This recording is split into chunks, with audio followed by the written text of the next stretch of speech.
Puis vous êtes tous ici ce soir, puis ça me fait chaud au cœur. Hein. C'est vraiment c'est extraordinaire de voir que vous avez répondu à l'appel de cette façon-là.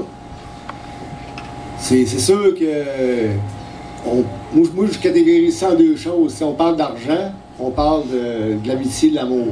Mais moi, pour moi, l'important, c'est plus le côté amitié, amour que vous m'apportez, que je vais pouvoir transmettre à Marie-Claude, ma fille.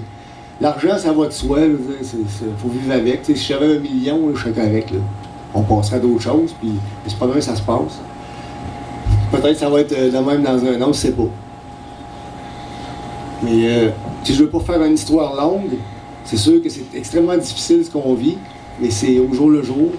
C'est de quoi que c'est un combat, c'est qu'on vit avec des petites victoires. Quand Marie-Claude a réussi à bouger un petit peu plus son doigt, un petit peu plus sa tête, un petit peu plus ses lèvres, pour réussir à nous communiquer ses besoins, bien on est content. Puis moi j'ai de l'espoir. J'ai toujours eu de l'espoir à partir du moment où elle s'est réveillée de son coma. Je me suis dit, moi je pense plus à ce qu'il y avait avant. Parce que c'était une super belle vie, même si mon petit gars il est mort 6 mois avant. J'étais quand même capable de voir ce que j'avais eu de la vie en 40 ans. Puis il en reste encore peut-être 40 à vivre. Fait que je suis pas pour m'abattre, puis faut pas être capable de le faire. Tu sais, ce qui va arriver en 40 ans.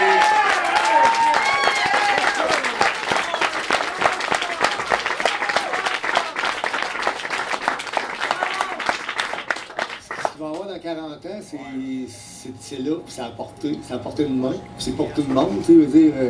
Tu sais, Marie-Claude apporte le fardeau de bien des gens maintenant. Parce qu'il y a des gens qui ne connaissent même pas, puis ils disent, je pense à ta blonde, c'est ta femme, puis là, j'ai un petit problème, il n'est plus là. Mais c'est ça. C'est son rôle maintenant, puis moi, mon défi, c'est de l'aider à ce qu'elle accepte comment elle est rendue maintenant. C'est ça, c'est pas évident, parce qu'on avait du fun en esti ensemble. Là. On en faisait des affaires, on va vous dire. Moi, je grouille. Mais là, je grouille encore. Puis je vais en faire grouiller encore. J'ai amené Mélodie du Bonheur à Montréal, j'ai amené voir un film, j'ai amené au Carabin voir du football. Je sors pareil, mais j'ai pas honte. Puis là, je vis toutes sortes d'autres expériences, le regard des gens, toutes ces affaires-là, c'est tout nouveau là, pour nous autres. Puis il y a une petite fille qui est là-dedans, puis elle vient d'arriver, c'est la planète, là, ça fait 2 ans et demi qu'elle est là. Puis elle voit tout.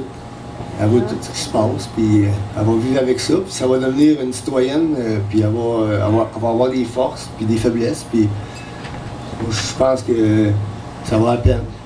Puis Marie-Claude n'est pas morte. Quand j'avais 12 ans, ma mère est morte, j'aurais aimé ça qu'elle soit là, handicapée bien raide, mais elle n'est plus là. Dans quelque part, elle doit être là pour m'aider, certain. Puis le vieux aussi, je pense. Le vieux bonhomme, il était pas reposant. Jean-Louis, c'était un esti d'excave. Mais il m'a enseigné des belles choses qu'aujourd'hui, ça me sert. Ça, c'est certain. Je vous jure, je repense beaucoup à lui, comment il m'a parlé de sa vision de la vie avec sa femme. Tu sais, je me suis dit, tabarouette, ça me sert, ça. Il m'avait toujours dit, un jour, tu comprendras.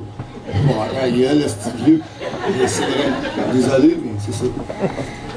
Alors, en tout cas, je suis extrêmement heureux que vous soyez ici ce soir, puis je pense que ça va de soi que la semaine prochaine, ça va être super aussi.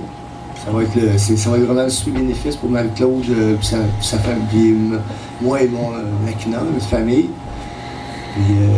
C'est le début du combat. Ça va être long.